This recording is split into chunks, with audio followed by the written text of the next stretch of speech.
Alright, hello everyone. Hello, and welcome. DSP here live on today's stream. Today is Wednesday, April 26, 2017. How is everyone doing today? Hopefully the answer is well. If not, well, then hopefully this stream will help cheer you up. This is a dual-purpose stream here today, covering two different games, which is always fun. And then later tonight, we got some offline gameplay for you. That'll be coming out on DSPGaming exclusively. And we've got multiple new games still coming out this week that I'm going to be covering. We got a fun marathon coming up later this week, so there's a lot of stuff going on. This today in particular, and then later this week that I think everyone's going to enjoy. And the next few weeks in particular are very busy for new releases, so that's a good thing. So welcome everyone. Let's talk. Let's talk a little bit about what you can expect today in particular, so you know what you're doing here. If you are here live on stream, you got some good stuff in store for you. First of all, we're going to be finishing up Outlast 2.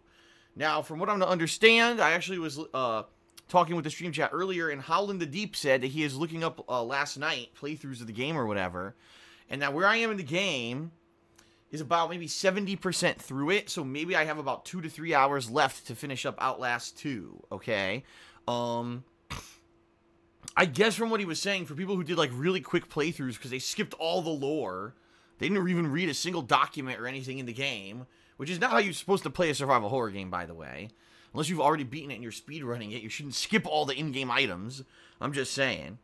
But for those who beat this game in like 5 hours, on YouTube, I'm basically around 3.5 to 4 hours into it per their, how long it took them to beat it.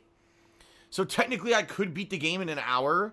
But being that, number one, I'm playing it legitimately and I don't know the solutions to all the puzzles and everything, it'll probably take me a decent amount of time to get through it and, and beat it rather than rushing through it and knowing exactly what to do.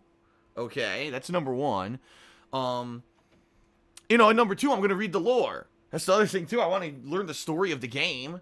I mean, how silly is it if people put out these videos on YouTube? The game's 5 hours long. And then you watch it. Yeah, you didn't even read a single document.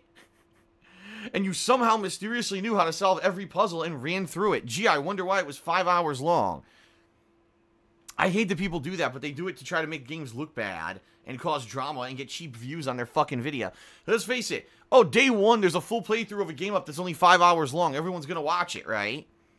Yeah, but then you don't get the whole idea of what the game's supposed to be. You could beat Resident Evil 7 in like 3 hours. That doesn't mean the game's horrible. It just means that you can rush through it if you know what you're doing. Pretty ridiculous.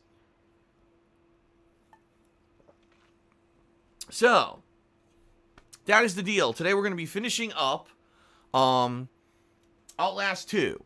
We have plenty of time to do it. I have a full 4-hour gameplay stream scheduled here. So, if worse comes to worse, great. We'll finish it up. It'll take the whole stream. If not, if we finish early, well, I got something else already in line on the docket here for you so that we don't have any downtime, okay?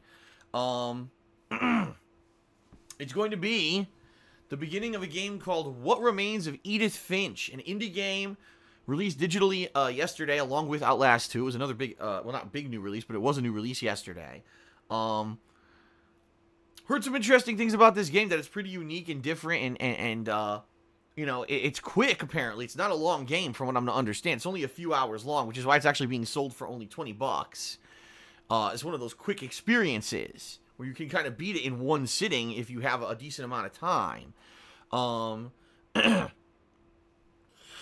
But yeah, we'll see what happens. We'll start that up today, and then that'll be tomorrow's gameplay stream as well. We'll probably finish up the game tomorrow if it really is as short as people are saying it is. Okay. So, conclusion of Outlast 2 for sure today on stream, alright? And then, later in the stream, if we have time, the beginning of What Remains of Edith Finch. Now, later tonight, after I take my break for dinner, I'll be playing The Walking Dead Season 3, Episode 4. However, that will not be live streamed, just to clarify here for everyone, because this is a narrative-based Telltale game. And, people have kind of asked me, with my new streaming methods and everything, to please not play that kind of game on a stream. For a couple reasons. Number one, because if you're doing a narrative-based game and you need to be paying attention to the story, and you're constantly reacting to what people are saying in stream chat and reading shout-out pop-up messages and whatever, it takes away from the game experience. And number two, because there's big potential, for spoilers for people who have already seen a playthrough or played it themselves, you know, to come in and say something like, oh, you know, did you know at the end of this episode so-and-so dies, or this person shoots this person, or whatever. I can understand how that could be really fucking annoying, okay? So, that's why any game that is purely narrative-based like that, in the future moving forward, I'm going to be doing it offline. There may be an exception or two here or there, it all depends, but for now, you know, for the near future, I'm going to try to, you know, stay away from the live streaming when we have that kind of a game, alright? So, there you go. That'll be tonight, The Walking Dead, Season 3, Episode 4. That will be recorded offline and uploaded exclusively to my DSPGaming YouTube channel, alright? Tomorrow, excuse me, tomorrow will be more of What Remains of Edith Finch on stream, as I said. Tomorrow night, I'll be working on my Outlast 2 review. And what I think I'll do is I'm honestly going to try to wrap it up and release it tomorrow night. And I know typically when I do reviews, I don't usually finish them in one sitting. But I think I'm going to try to explode with a belch. Oh my god. Excuse me. This V8 drink, obviously, having a nice effect on me.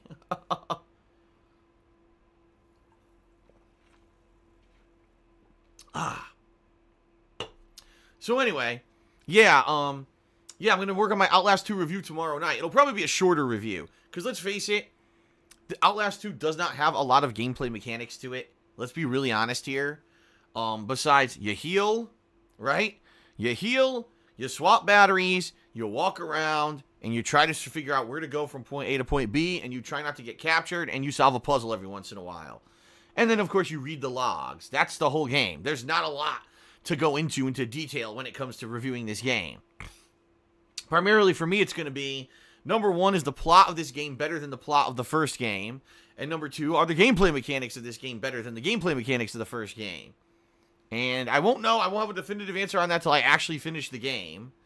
But it's not going to be a long discussion. I think I'll be able to review it tomorrow night, okay? Okay, and then, Friday is the beginning of Little Nightmares. So if you don't know what Little Nightmares is, if you haven't seen the trailer yet or anything, this game looks like a unique combination of a 2D side-scrolling puzzler, such as games, I would say, like Limbo, Unravel, or maybe even Little Big Planet, but it has a really creepy game design.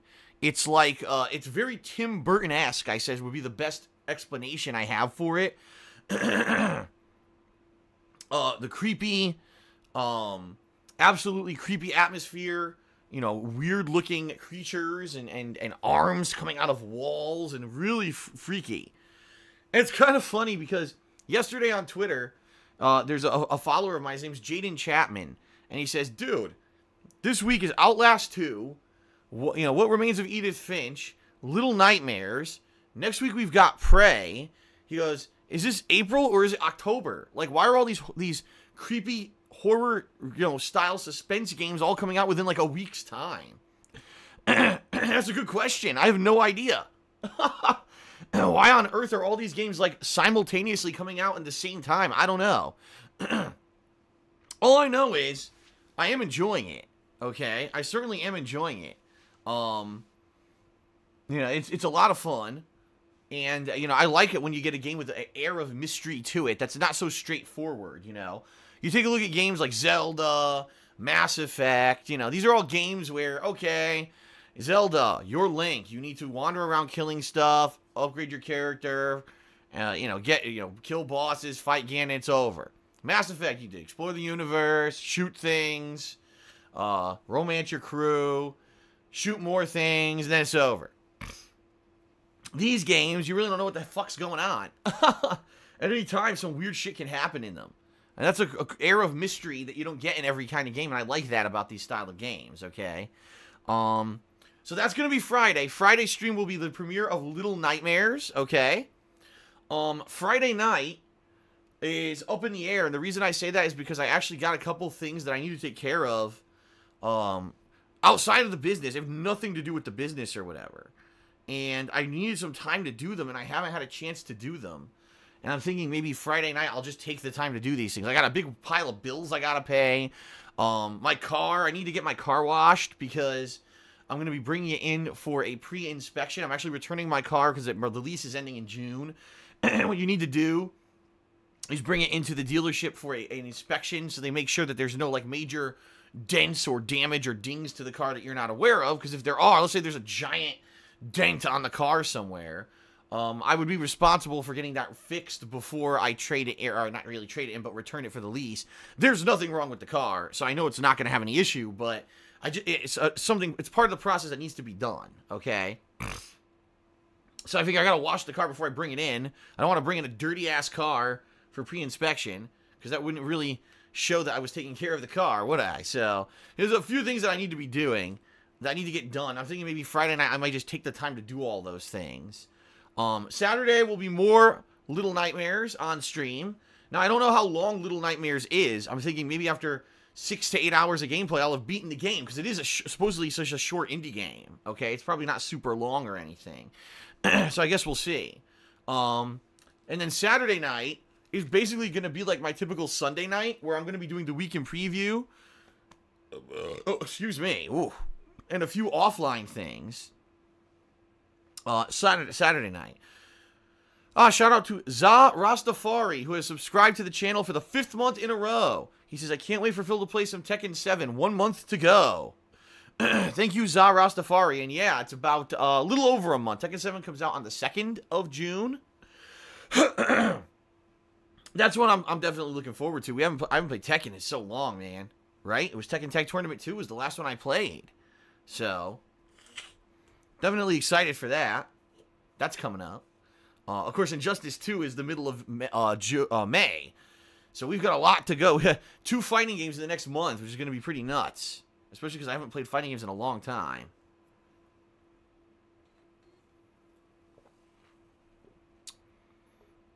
Supreme Commander Ike wants to know if he can post up a link that explains Outlast 2. No. We're about to play the game together right now. We don't need any links to spoil the game, thanks. Plus, you can't post links in here anyway. They're not allowed. The bot denies you, so. So then, yeah, so that's Saturday. Saturday will be more Little Nightmares on stream, and then I'll do my weekend preview and all that kind of stuff Saturday night. The reason being is because Sunday is my worst games ever marathon, folks. This is coming up on Sunday. This is going to be fun. So starting roughly around noon Pacific time, I'm going to be doing a 6 to 7 hour gameplay stream where it's going to be 3 games. It's going to be Ride to Hell Retribution. It's going to be Revolution, whatever the fuck the number is, 60, 70, whatever the fuck it is. And it's also going to be Scarface. Now, these are 3 games that were nominated and voted on by patrons in the month of February. So special shout out thanks to the patrons from February who allowed this event to happen. Okay. So yeah, that's going to be a great stream on Sunday, and I certainly hope that you guys and gals will check that out here on Sunday. That's going to be a very good one in my opinion. Okay. And then Monday's my day off. Monday's the day when I'm going to be, like I said, I'm going to actually be bringing in my my car for its pre-inspection. And actually on Monday, I think Leanna and I are going to be test driving some vehicles around here. You know, a couple weeks ago, we went out and looked at some cars because, like I said, we're trading in the lease. We're getting rid of this super expensive car we don't need anymore. And we're going to get a much more economical car. Especially now for what we can afford, we have to downgrade. There's no reason for us to have the car we have now anyway. We don't even use it to get the use out of the level of car that we have, okay? And for those who are maybe wondering, we're looking at possibly a Toyota or maybe a Hyundai. I'm not sure how you pronounce it. Is it Hyundai or Hyundai or Hyundai? I don't know. Not Honda, but the one that's what, Hyundai. And quite honestly, if you want to know the reason why we're considering these 2 cars, or these two car manufacturers, It's because they're near us. That's really the only reason. We looked it up online. They're both quality-wise rated pretty high. They both have pretty decent resale value. They're much cheaper than the car we have now and much more economical to our budget. We'll definitely be able to afford it because it's going to be hundreds of dollars a month cheaper than what we're paying now for our current car. So, does anyone know how to pronounce this Hyundai or Hyundai? How do you pronounce it? Hyundai? Hyundai. I'm going to buy a Hyundai. That's funny. Yeah, get a Tesla. Sure. When I find my first 150,000 of extra cash lying around, I'll reserve my Tesla. Yeah, right.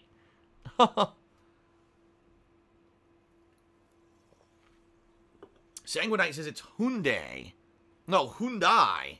Is it Hyundai? Some people are saying Hyundai, and some are saying Hyundai. No one knows. I knew it. No one knows how to pronounce the name of this car. I figured as much. Everyone's confused. So anyway, those are kind of the two manufacturers of cars we're looking at. And more than likely, we're going to end up getting a lower-end model because we don't need a ton of features. We don't need anything super expensive at all. What we're probably going to do is get the smaller car because they have a compact model car. We'll probably get the smaller compact model. And then if we want, maybe put in a couple of nice features. You know? Versus if you get a high-end car, now it already costs too much. And now if you want to get a nice feature in there, it ends up being too expensive, right? What we're trying to basically do is lower our car payment by like several $100s. At least $200, if not more, a month. So, if we can do that and get a decent car. Cherry Dude says it's Hyundai. It's Hun like honey and die like die. Alright, Hyundai. My parents have a Hyundai. My parents have a 10-year-old, actually it's about 8 years old, I think. Hyundai Sonata. And they love it. They said they never had a problem with it. That the maintenance was good. Everything was good. So we may be getting a Hyundai. I don't know. We may be getting a Toyota. We looked at the Toyota. Toyota has two models. What is this? The Corolla and the Camry. The Corolla is like the more compact, cheaper car. And the Camry is the more expensive one. And then, Hyundai has two models too. Like the Sonata is the compact car. And what was the other model? The Elantra, I think, is like the mid-size one. We are considering getting a used car as well. But we looked at some used cars and we weren't too happy with what we saw.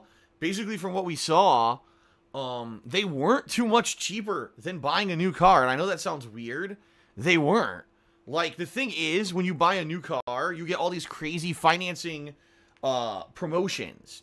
For example, you can get, like, a crazy no-interest period. For, like, several years, you never pay any interest on the car. Or you can get one of these rebates where you actually get the car and they give you money. Which is insane to me.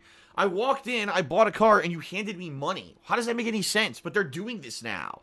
They're doing all these crazy things, okay, with cars. I don't know what. Totally different from the last time I bought a car, which was over 10 years ago. They certainly weren't offering any of that shit. Okay. But yeah, it's basically the financing on new cars is insanely good. Like, really good.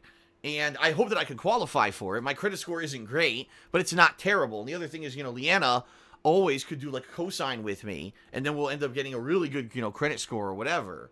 But the problem is, with used cars, two things, all right?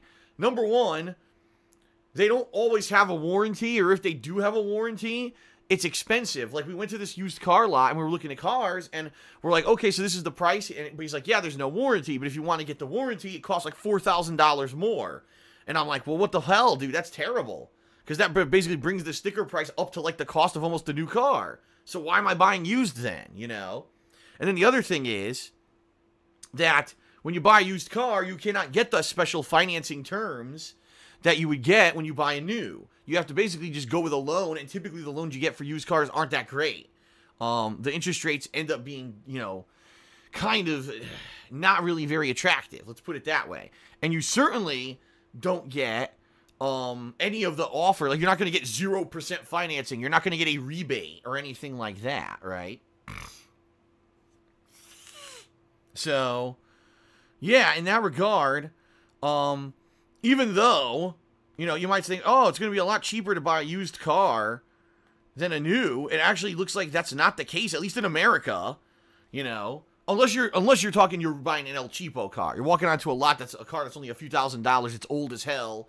But the problem is we need something that's reliable. What we're looking to do is get a car here that, number one, I'll own it. Okay, I'll own the car. Not that I'm leasing. I'm not going to lease ever again. I never will I lease again. Because after paying for a lease for over 5.5 years now, it was a waste of time. I really have nothing to show for it, and that was just pissing away money, and I would never lease a car again. From now on, I'm buying, no matter what, okay? And yeah, it would be easy to say, oh, well, you should just go buy an El Cheapo car for a few $1,000s, right? That's not going to work, because, you know, Leanna, first of all, needs the car to drive to work all the time. She's at work, you know, a good 5-6 times a week. She needs a reliable car that's going to get her there and back every single day. We can't have a car that's an El Cheapo car that's constantly having issues or whatever. I harken back to my days when I used to drive a Pontiac Grand Am, and within a year of owning the car broke down 1,000,000 times. I had to constantly have it in the shop because I didn't pay a lot of money for it. It was my first car, so it was a cheap car that I paid for, you know, with my own financing that I could qualify for when I was young. But the car was a piece of shit. And I ended up repairing it so fucking much over the years that it was a waste of, it ended up being a money pit. I basically bought the car 3 times in like the 5+ years that I owned it. And as soon as I could get rid of it, I did. Because it was leaking, it was disgusting, it was a piece of shit. So, I don't want to do that either. I got to do something that's going to be reliable, that's going to last a while. That would be good to buy a car and actually keep it for a while, you know. That's kind of what I'm trying to do here. So that's why I'm looking for like a kind of mid-range, reliable, dependable car. So we'll see. We'll see what we end up doing here. But yeah, that's what we're looking at right now. And we'll see. But like I said, my issue is not used that I really want a warranty. I don't know anything about cars. I can't repair a car by myself. You know what I mean? I'm not a car guy. If I were a car guy and I were into cars and I knew how to do maintenance on a car myself or whatever, then I would probably go for a cheaper used car. But I don't. This is going to be whatever car I get, I'm going to be have to bringing in for maintenance and stuff. And that's the other thing too, is that you can get if you get a new car, you get that maintenance for a few years and that warranty and everything that you don't get if you get a used car. So, you know. So, you know, this is just the initial stage. We got 2 months to basically get a car. And we're going to do some test driving this coming Monday of the models of Toyotas and the Hyundais. And see what, you know, how we feel about them, how they handle or whatever. But I definitely think I'm going to be doing, you know, we're going to get a cheaper car no matter what. We're going to be getting the cheaper model, probably. And maybe getting a couple features that we like in the car versus going crazy and getting a bigger model car. Like, it was funny, we sat down in the Hyundai Elantra, and we were like, my God, this car looks huge on the inside compared to our car now. And the dealer was like, yeah, you know, this car actually is our bigger model car, and it costs more because of that, but it's a lot of room on the inside. But then I was thinking, man, I don't know if I want to do this, because the car's going to be bigger, it's going to be more of a pain in the ass to park, you know? Especially around here, if you might not be aware of this, we live in Washington State, and everything here is economical and green, and half the parking spots are considered compact car parking spots, because they're trying to convince everyone to get smaller vehicles. So, you get a bigger car, now you can't freaking park the damn thing anywhere. That's the other thing.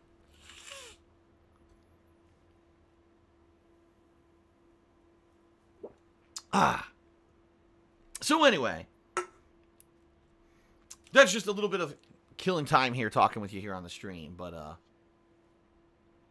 yeah, that'll be, well, I'll obviously have a lot more information about all this, you know, in the near future. I do think, I'm really at this point, considering my financial situation and everything, I doubt that I'm going to be doing a full walkthrough of the new car or anything like that, because no matter what, at this point, I could buy a cardboard box with 2 fucking wooden wheels in the bottom, and you'd still have assholes who will say that oh my god, how dare I get this car? How dare I buy this car when my business is reliant on people to contribute? For example, right now, you know, I've been asking people for the past few days, if you can, please send tips or buy something from my Teespring or buy something from my Patreon, because I need that help right away because my bills are coming due, right? My bills are due in the next few weeks, and I'm in very tight financial stress right now because February was the month when ad revenue on YouTube plummeted, and I had nothing to make up for that. I literally made half as much money in February than I'm used to, and I've been penny pitching for the past 2 months to see if I can afford my bills in the next couple of weeks, all right? So, yeah, that's the thing. I understand that, and I know that no matter what car I get, people are going to complain, but the bottom line is, I have to get a new car, and no matter what car I get, it's cheaper than the car I have. Way cheaper. Hundreds of dollars cheaper a month.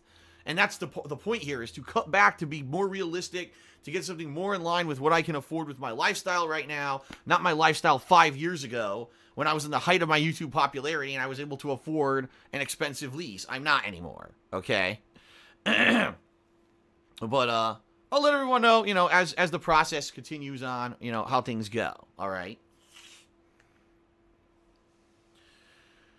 All right, so that's really it, folks. We're going to get started now with gameplay. As I already mentioned, you know, if you could contribute, if you'd like to contribute with cheers or subs, that's great. And in fact, I would say this, the new subs program has gone into effect as of yesterday, which I wasn't aware of by the time that I had started streaming, but I was made aware of during the stream. So which means now if you like my channel and you want to subscribe to it, you can now do a $10 or a $25 monthly subscription, rather than the typical $4.99 subscription that you can do here on Twitch. The way it works is eventually you may get like a custom emote that you'll use or be able to have access to. I don't have one yet because I didn't know that this was coming, right? I didn't know that this system was coming and how it was going to work. Twitch didn't really explain it.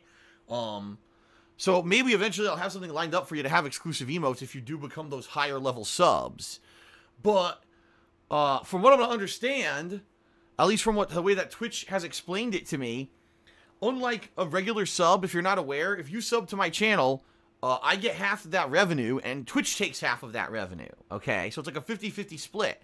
If you do one of these bigger subs, apparently I get more money from it. Like, I think they were saying a $10 sub, I get 60% instead of 50%, and then the $25 sub, I get 70%, I believe. So, pretty cool. I mean, that's awesome, but at the same time, I'll be honest with everyone here, I don't know how I could possibly convince you to do these higher level subs when all you're going to get for it eventually is like a better emote. You know what I mean? Like, you're not getting any additional benefit being the bigger level sub than you were the regular level sub. So I really don't know what Twitch is going for with this new program. And quite honestly, they haven't really explained it at all. So I don't understand. I'm kind of like, what on earth is the, what is the I'm just very confused. I'm very confused at what it's supposed to be.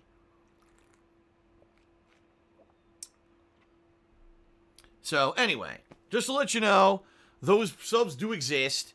In the future, like I said, I will be looking to do more emotes and everything. Right now, I don't really have time to work on it.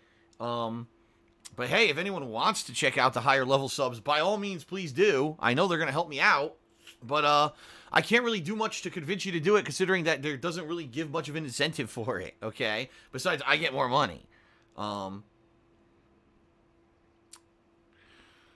Pretty weird, in my opinion, all right? So, during the course of the stream, folks, if you'd like to cheer, great. You'll get an on-screen notification. If you would like to sub to the channel, I'd appreciate that. You'll get an on-screen notification, you know, and shout out. But in particular, if you'd like to help me as much as you possibly can, right now, the 3 ways that you should try to do is, number 1, my Teespring store, which you've been seeing plugs for the entire pre-stream. I'd really appreciate that because I need that support. I get that money right away, and you get some cool merch out of it, all right?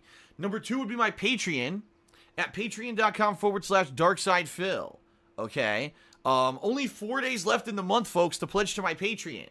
And if you pledge $5 or more in the next 4 days, you'll be nominating and voting on the next Patron's Choice playthrough. A guaranteed full playthrough of a game that's going to start roughly around June and will go throughout the summer, all right? But you get other perks depending on how much you pledge as well. So give it a look. Patreon.com/DarksidePhil. That's another thing where I'll get that. I will get those funds in the first week of May, which will help me to pay my bills, all right? And then last but not least, folks, there is the, obviously, tipping here on the stream.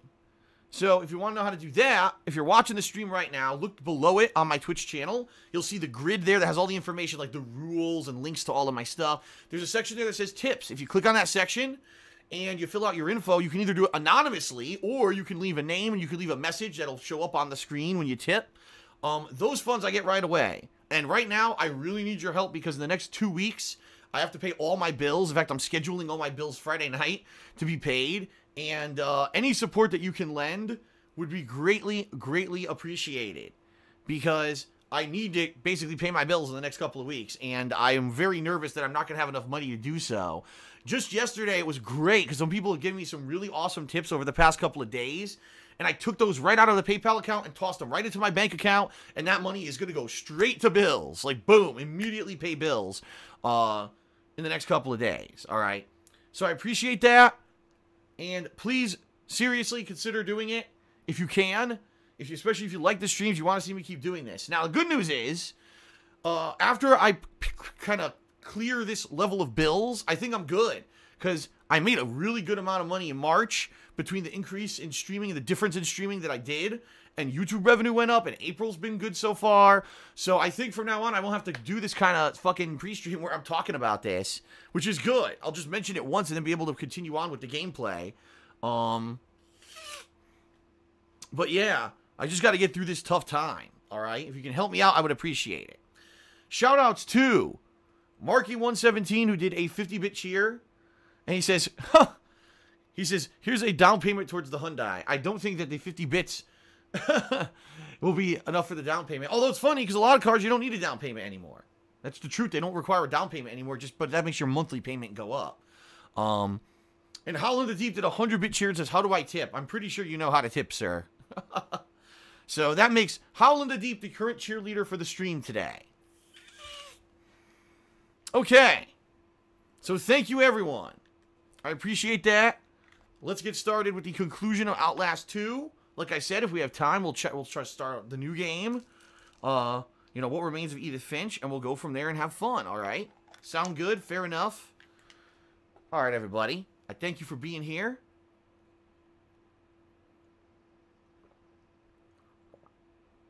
A sip of water, and now we will begin. Here we go.